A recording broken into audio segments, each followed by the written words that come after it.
Magandang araw mga ka-vibes! For today's ganap ay magluluto tayo ng pananghalian natin. Kaya inilabas ko na nga itong isda sa freezer. Bali hiniwa ko lang sa gitna para madaling maluto. At pagkatapos ay hinugasan ko na nga rin. Nag-slice na rin nga pala ako nitong tempe para maiprito ko na rin. Nilagyan ko na ng asin itong isda at hinimas-himas para mahalo itong asin. Pagkatapos ay nagpainit na rin ako ng mantika at nang mainit na nga ay sinimulan ko na ang pagpiprito.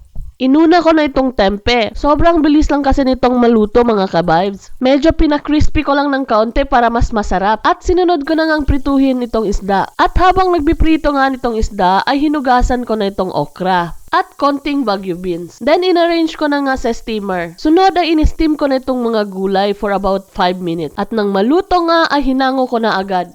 At natapos ko na nga ring prituhin itong isda. At ngayon ay gagawa rin pala tayo ng sambal mga ka-vibes. Kaya inihanda ko na itong mga kakailanganing sangkap. Tulad ng bawang, sibuyas, belacan, sili, at kalamansi. So sinimulan ko na ngang dikdikin itong bawang. Sinunod ko na rin itong sibuyas, then itong belacan, at pinigaan ko na rin ng kalamansi. Make sure po mga ka-vibes na alisin yung buto ng kalamansi para hindi pumait. Pagkatapos ay inilagay ko na rin tong sili. Tansyahin nyo lang sa anghang na matotolerate ninyo mga ka-vibes. Nilagyan ko na rin ng asin at pampalasa. At nang matapos ay inilipat ko na sa mangkok. So ready na ang lahat, kaya kain po tayo mga ka-vibes. May natira pa palang nilagang mais nang umagahan kanina mga ka-vibes. Kaya naman naisipan kong gawin na lang itong corn soup. Tamang-tama sa ganitong malamig na panahon.